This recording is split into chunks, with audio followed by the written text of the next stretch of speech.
Page number 26 है। पिछले lecture में हम लोगों ने उद्भ्रांत की रचना स्वयं प्रभा पर बातें करते हुए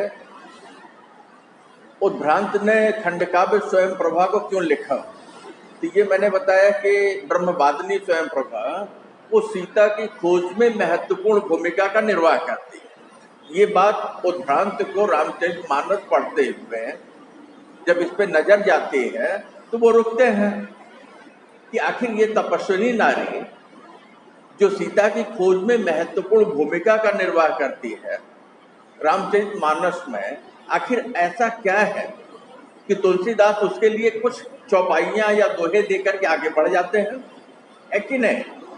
तो स्वयं प्रभा के ऐसे महत्वपूर्ण कार्य को तुलसीदास ने या वाल्मीकि रामायण में इसके लिए कुछ श्लोक दे करके आगे बढ़ जाना, ये क्या करता है, ये कवि को परेशान करता है। ठीक है, जो नाना पुराण निगमागम को रचने वाले तुलसीदास हैं, जब सीता की खोज में अंगद, जामवंत, हनुमान, एक से एक महावीर जो है जो सुग्रीव के थे वो निकले हैं सीता की खोज के लिए। अब सवाल इस बात का है कि सीता की खोज के लिए जब निकले तो एक विपरीत परिस्थिति आई कि वो मरुस्थल प्रदेश में पहुंच जाते हैं और वहां जाने के बाद पता चलता है कि वानर समूह भूख और प्यास से परेशान है कि नहीं। तो वहां जाए ये लोग कहाँ पहुंचते हैं, स्वयं प्रभा के आश्रम में, जबकि ये था कि सारा वानर समूह भूख प्यास से इतना पीड़ित था कि एक एक करके गिरने लगा था, बेहोश होने लगा था, है कि नहीं।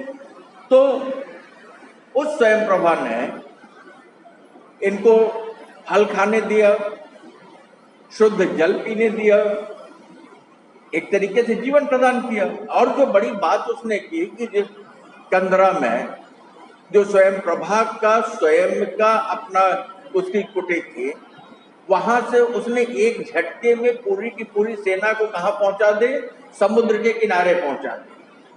सामने लहराता समुद्र है और अगर वहां संपाति न मिलता, संपाति जटायु का बड़ा भाई, तो संपाति न मिलता तो शायद जो है वानर सेना को क्या होती ये पता भी नहीं चल पाता कि सीता कहाँ है। यही ने संपाति ने देख के बता दिया कि दक्षिण भाग में लंका में रावण का राज्य है और रावण के महल के पास अशोक वाटिका है और अशोक वाटिका में जनक नंदिनी सीता है कि नहीं।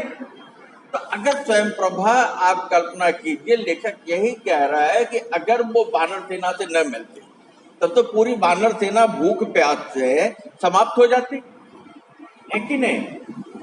तो यहाँ लेखक जब हमें ये बता ले जाता है कि चूंकि स्वयं प्रभा ने क्या था, उनकी इच्छा थी कि वो विष्णु भगवान का प्रत्यक्ष दर्शन करें, ये पूर्व जन्म की बात है, ठीक है। तो उसने क्या किया, जो ब्रह्मा की तपस्या की, और जब ब्रह्मा की तपस्या की तो ऐसी स्थिति में ब्रह्मा जी प्रसन्न होते हैं तो वो विष्णु के दर्शन के क्या करते हैं, वरदान देते हैं।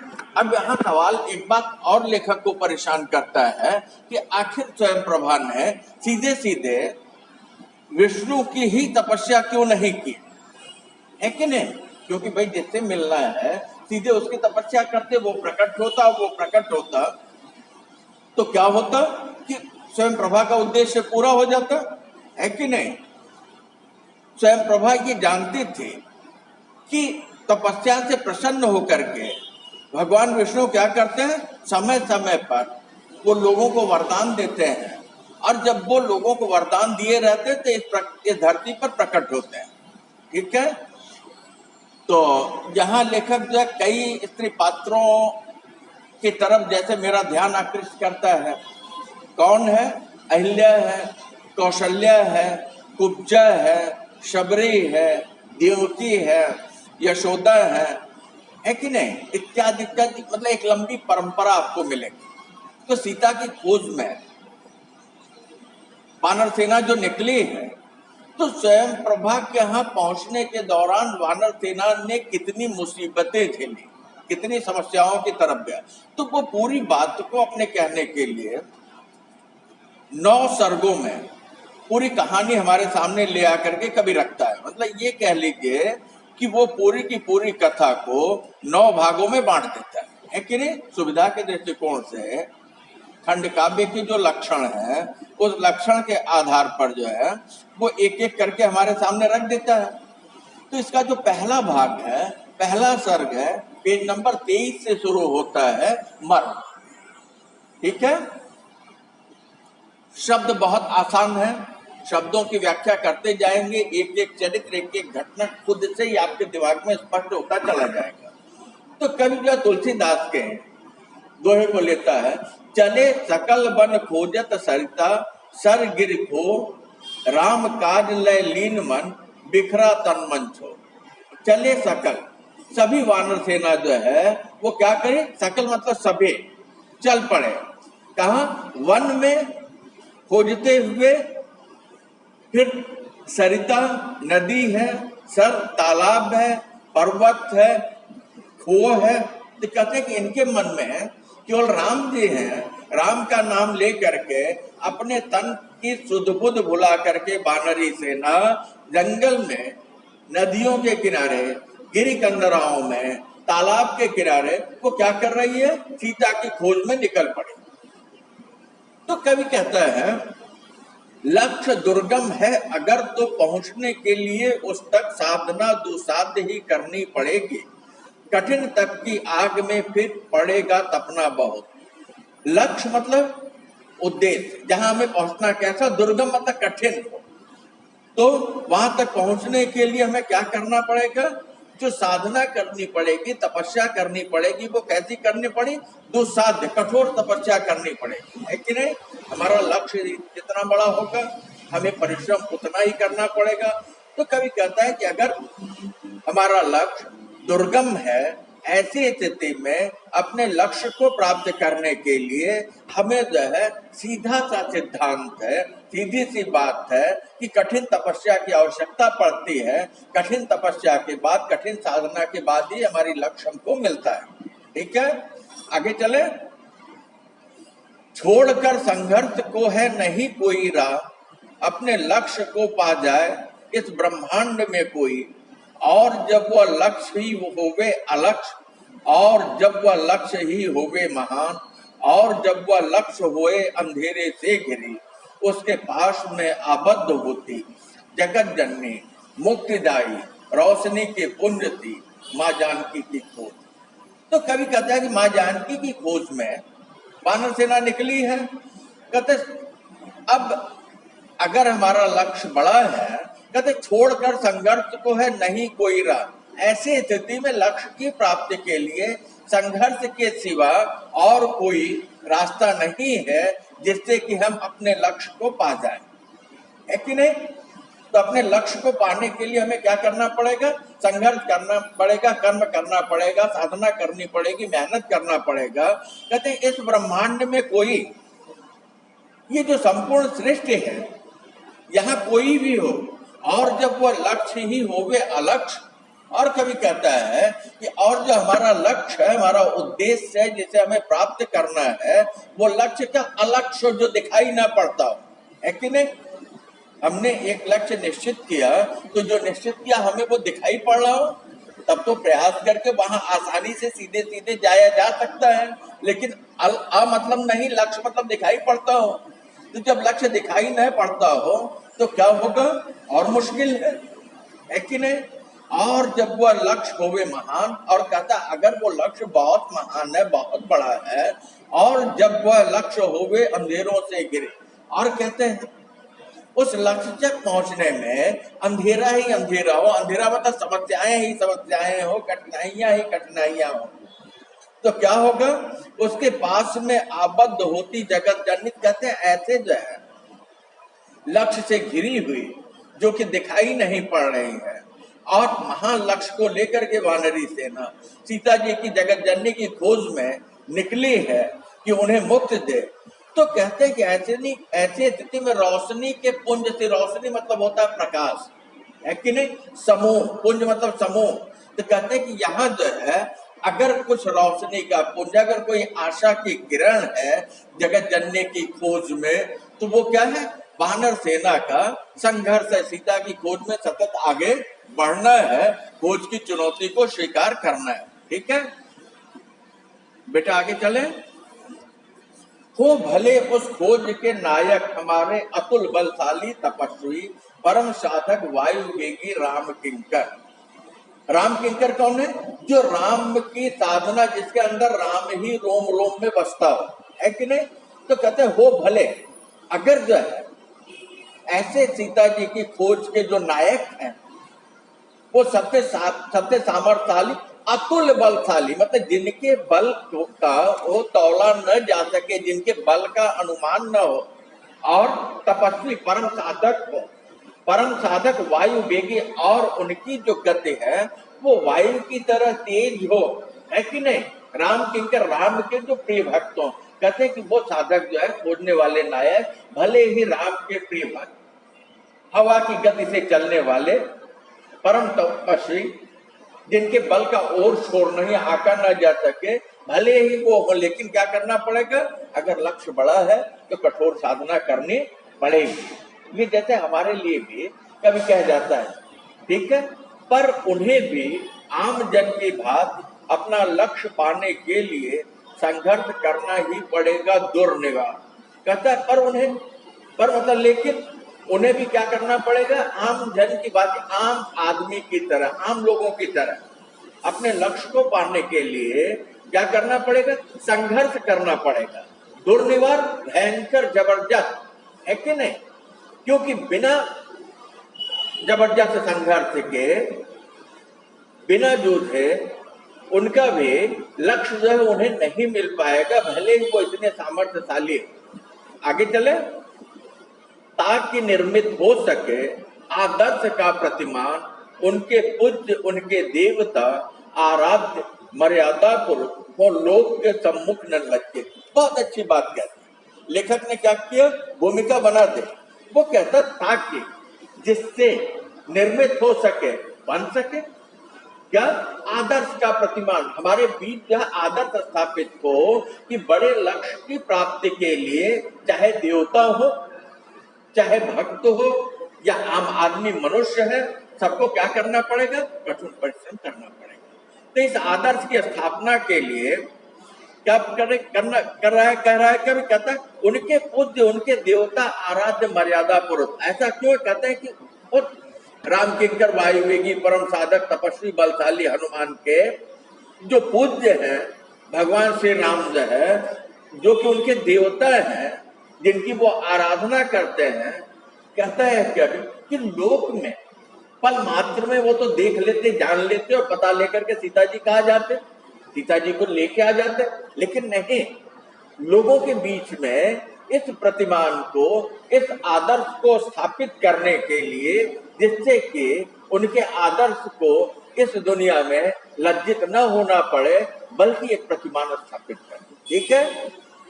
कभी आगे कहता है, वानरों का जूथ बढ़ता जा रहा था, घने जंगल पार न पाए और जिनका छोर कोई। कहते हैं कि वानरों का जो जूथ मतलब होता है समूह, वानरों का जो वानरी सेना जो थी, वानरों का जो समूह था, क्षण प्रति क्षण, कदम दर कदम घने जंगलों को पार करता हुआ, सीता जी को खोजता हुआ आगे बढ़ता जा रहा है, और जंगलों का कोई और छोर नहीं है। ठीक है। कहाँ होगी जगत जननी, कौन पातक ले गया होगा उन्हें, और वे किस हाल में होंगी वहां। सभी ऐसा सोचते हैं, जितने भी वानर सेना के सदस्य हैं, सभी क्या वो सुविचार करते हुए आगे बढ़ रहे हैं, क्योंकि उनके अंदर सीता, अपने लक्ष्य की प्राप्ति अर्थात सीता की खोज के अलावा कुछ नहीं है, तो तन से मन से वो समर्पित है सीता के लिए, है कि नहीं। तो वो सोचते जा रहे हैं कि जगत जननी सीता कहाँ होंगे, और कौन ऐसा पातक है, पाप करने वाला है, पापी है, जो कि सीता जी को ले गया होगा, उनका अपहरण करके, हरण करके। ठीक है। और वो अगर सीता जी का हरण करके ले गया तो इस समय किस हाल में सीता जी होंगी? यही बात सारे के सारे वानरी सेना के सदस्यों के दिमाग में है और वो खोजते चले जा रहे हैं। वे सभी जो दक्षिण दिशा की ओर उन्मुख थे वहां, वो सारे के सारे लोग जो है दक्षिण दिशा की तरफ बढ़ते चले जा रहे हैं, क्योंकि जटायु से ये पता चल गया था कि सीता का हरण करके रावण जो है दक्षिण की तरफ जा रहा है कि रावण राक्षस जटायु हाँ, दक्षिण मतलब साउथ, ठीक है। तो सभी जो दक्षिण की तरफ मतलब साउथ दिशा की तरफ जो है वो बढ़ते चले जा रहे हैं। आगे चले, क्योंकि उनके साथ थे युवराज अंगद नील नल द्विविध मैद शरभ सुखेन महायोद्धा ऋक्षराज जाम्बवंत आयु में सबसे अधिक, और जिनके साथ थे इस युद्ध के हत प्राण जीवन वायु सुत हनुमान, जो थे जानते मां जानकी को ले गया है दैत्य कोई अपहरण कर इस दिशा की ओर। क्या लिखते हैं? कवि लिखते हैं कि इसमें ये जो समूह निकला है इसके साथ जो है युवराज अंगद है, और युवराज अंगद के साथ उस सेना में नील है, नल है, दिविंद है, मैथ है, शरभ है, सुखेन है, और सबसे उम्र दराज जो है जाम्बवंत है, जिनकी उम्र और जिनका अनुभव सबसे ज्यादा है। और इस समूह के साथ जो है हत प्राण जीवन, ये कौन है? वायु के पुत्र हनुमान है, जिन्हें इस बात का पता है कि कोई दैत्य कोई राक्षस जो है जगत जननी सीता का अपहरण करके सीता का हरण करके जो है इस दिशा की ओर दक्षिण मतलब साउथ लेकर के गया है। ठीक है, आगे चलें बेटा। वायुसुत हनुमान जिनको प्राप्त थी श्री राम के स्नेह वाली प्राण वायु, राम किंकर महाकपि गौरव दिया था जिन्हें मर्यादा पुरुष ने, खोजने के बाद देने के लिए मां जानकी को राम नामी मुद्रिका पहचान है। ठीक है, तो जो वायुसुत हनुमान, वायु के जो पुत्र हैं हनुमान, जिनको जो प्राप्त था, जिन्हें दिया मिला हुआ था, क्या मिला हुआ था? श्री राम के स्नेह वाली प्राण वायु, राम का स्नेह, राम का प्रेम, राम का अपनापन जिसमें बसता हो, है कि नहीं? प्राणवायु जो उन्हें प्राणों से प्रिय हो, जितनी जो है प्राण के लिए वायु की आवश्यकता होती है उतनी ही प्रिय। राम किंकर महाकवि, जो राम के परम भक्त हैं, महाकवि जो है मर्यादा पुरुषोत्तम श्री राम ने जो है उन्हें यह गौरव दिया था। क्या देने के लिए? मां जानकी को, सीता को यह देने के लिए क्या दिया था? राम नाम की मुद्रिका, राम नाम की जो अंगूठी थी वो दिया था कि जब वो सीता के पास लेके जाएंगे और उन्हें देंगे तो सीता जी क्या करेंगे? पहचान जाएंगे कि नहीं ये जो है राम का दूत है। राम दूत में मातु जानकी सत्य शपथ करुणा निदान, तुलसीदास लिखते हैं ना। तो ये प्रमाणित करने के लिए राम उनको दिए हैं, पहचान के लिए। आगे चले।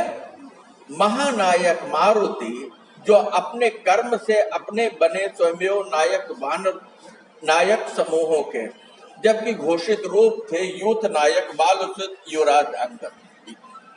कहते हैं कि महानायक जो मारुति हैं, हनुमान है, जो अपने कर्म से स्वयं ही, क्योंकि नायक कौन था समूह का? नेता अंगद थे, लेकिन नहीं, इन्होंने अपने कर्म से स्वयं से ही घोषित न होते हुए भी यूथ मतलब होता है समूह सेना के, ये नायक जो है बन गए। जबकि घोषित रूप से यूथ का नायक कौन था? बाली का पुत्र जो अंगद था, लेकिन स्वयं से ही अपने कर्म से नेतृत्व कौन करने लगा था? हनुमान करने लगे थे।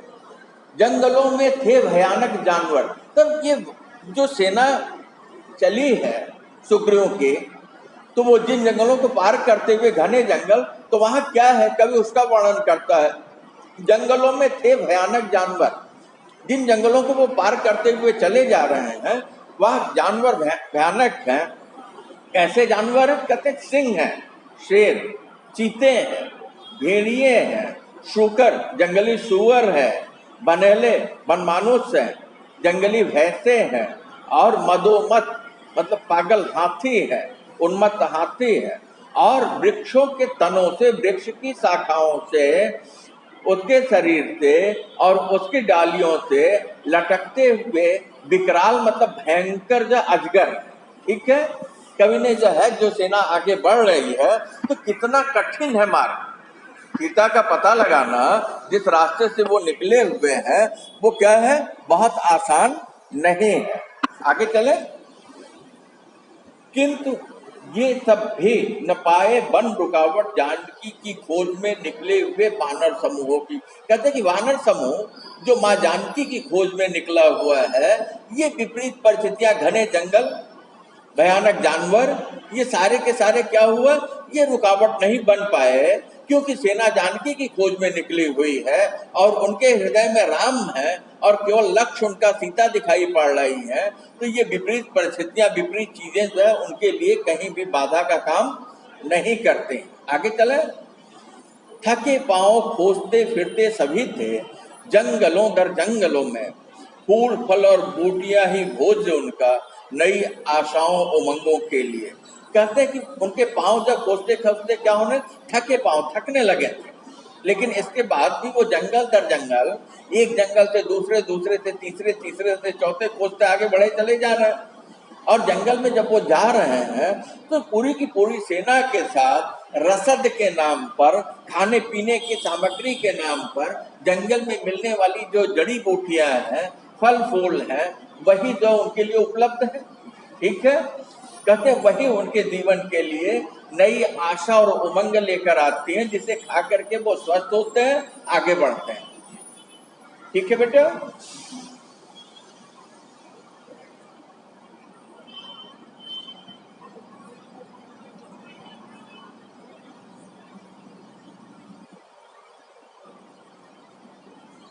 ठीक है, तो वो वहां खाने के लिए इन्हें फल फूल मिलता। और कहते हैं प्यास जब लगती उन्हें ऋषि आश्रमों के निकट के कूपी तड़ाक या नदी से सब उपस्थित हुआ करते समय के अनुकूल उनके बाद।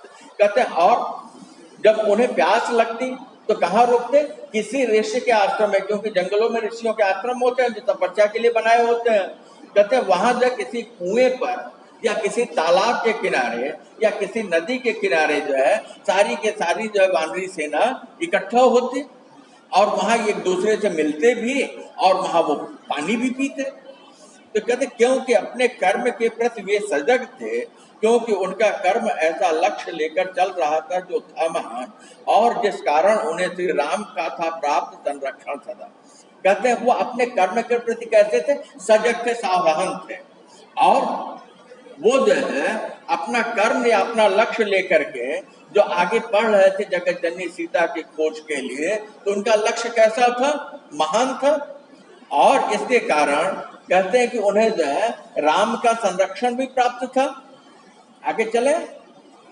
तो कहते खोज में यो दिन कई बीते मगर रेखा कहीं भी क्षीण सी दिखती नहीं थी, जो सभी को दे सके अनुभूति नूतन रोशनी की। सीता को खोजते हुए एक एक करके कई दिन बीत गए, कहीं से भी क्षीण मतलब हल्की सी भी, जरा सी भी कोई आशा की किरण दिखाई नहीं पड़ रही है, कोई संकेत दिखाई नहीं पड़ रहा है कि जगत जननी सीता है कि क्या है कि नहीं। अगर जरा से भी आशा की किरण दिखाई पड़ती तो इनके अंदर जो है खोज के प्रति, जीवन के प्रति जो है क्या नूतन रोशनी, एक नई आशा जगती है कि नहीं। और आशा क्या करती है, आशा ही हमें नया उत्साह देती है। इसका मतलब ये कहीं ना कहीं हल्का सा थकने लगे हैं, ठीक है, ये तो चल ही रहा था। और इस पर एक दिन उनके समक्ष आ गया संकट नया, या काल ने फिर रचा होगा व्यूह उनकी परीक्षा के वास्ते, देखने निष्ठा सभी की कर्ण के प्रति। कहते हैं और अभी ऐसा चल रहा था, किस मतलब इसके बाद एक दिन उनके समय जो है क्या आ गया, संकट आ गया। समक्ष मतलब सामने, संकट मतलब समस्या। क्या कहते काल ने फिर रचा होगा व्यूह, व्यूह मतलब क्या, चक्रव्यूह है कि नहीं। कहते काल ने मतलब मृत्यु ने जो है इनकी परीक्षा लेने के लिए, वास्ते मतलब लेने के लिए जो है, यह देखने के लिए कि इनकी निष्ठा कितनी है राम के प्रति और इनकी निष्ठा कितनी है अपने कर्म के प्रति, इनकी निष्ठा कितनी अपने लक्ष्य के प्रति। ठीक है। पार करते जंगलों को पहुंच सबके सब, अचानक गए ऐसे क्षेत्र में जो वृक्ष पत्तों डालियों फल फूल से था हीन, जिसमें वृक्ष जो थे पत्र उसके शुष्क थे या कंटकों से भरे। अभी हम लोगों ने सुना कि वानरी सेना जो जा रही थी तो जंगल में मिलने वाली जड़ी बूटियां, औषधियां, फल फूल खा लेते थे, पेट भर जाता था। नदी, झील, तालाब का पानी पी लेते थे, आराम कर लेते थे। लेकिन इसे पार करते हुए अचानक वो ऐसे क्षेत्र में पहुंच गए जहां जाने के बाद जो है वहां के जो वृक्ष हैं, वहां के जो पेड़ हैं, वहां की जो पत्ती पौधे हैं, वो क्या है, उस पेड़ की पत्तियां विहीन है। अब पेड़ में अगर पत्ता नहीं होगा तो फल और फूल होगा नहीं होगा। और वो पेड़ कैसे हैं, वो शुष्क हैं, सूखे हुए हैं। उन पेड़ों में क्या होगा, अगर वो सूखे हुए हैं तो कांटे दिखाई पड़ेंगे। अब कांटे तो खाने के योग्य नहीं है, तो विपरीत परिस्थिति आ गई। उनमें फल नहीं थे, और यदि थे भी कहीं तो विश्व जैसे नहीं थे आहार के बेयोग। कवि कहता है कि जब वो भयंकर मरुस्थल प्रदेश में आए तो पहली बात वहां कांटे, पत्ते भी नहीं है, और उन वृक्षों पे फल नहीं है, और अगर फल था भी तो वो कैसा था, विष बुझा मतलब विषैला था, खाने के योग्य नहीं था, आहार के खाने जाने के योग्य नहीं था। अब तो क्या हुआ, पानी की भी समस्या आई सेना के सामने और खाने की भी समस्या है कि दिखते दूर तलक भी न कंदमूल एवं नद नदी या सर सरोवर कुछ न था, बस एक सन्नाटा निपट था अंतहीन। कहते हैं कि ये दूर तक अगर देखते तो कहीं भी उन्हें खाने के लिए कंद और मूल जो है वो कंदमूल नहीं मिलता, या कहीं दूर तक इन्हें जो है नदी, पानी निकलने का स्रोत नद, तालाब या ऐसा कुछ भी जो है जल का स्रोत नहीं दिखाई पड़ता। अगर कुछ दिखाई पड़ता तो दूर तक एक अंतहीन, जिसका और शोर नहीं है, जहां तक नजर जाती क्या दिखाई पड़ता, रेत ही रेत, मरुस्थल ही मरुस्थल, उजाड़ खंड प्रदेश है कि नहीं। दृष्टि जाती थी जहां तक दिखता मैदान ही था, और सूर्य अपनी प्रखरता के साथ इस पर चमकता और आग बरसाता। कहते दृष्टि मतलब नजर जहां तक जाती क्या दिखता, केवल मैदान ही मैदान दिखता, मतलब दूर तक दिखाई पड़ता मरुस्थल है कि नहीं, रेत ही रेत है। और उसके ऊपर जो है सूर्य अपनी प्रखरता के साथ, सूर्य की तेज किरणें जो है कि नहीं, धूप क्या वो तेज होती जा रही है, और जब वो चमकता तो लगता कि सूर्य जैसे जो है वो आग बरसा रहा हो। ठीक है। तो यहाँ मरु सर्ग में कभी हमें ये बता ले जाता है कि कैसे जो है वानरी सेना निकली है और वो सीता की खोज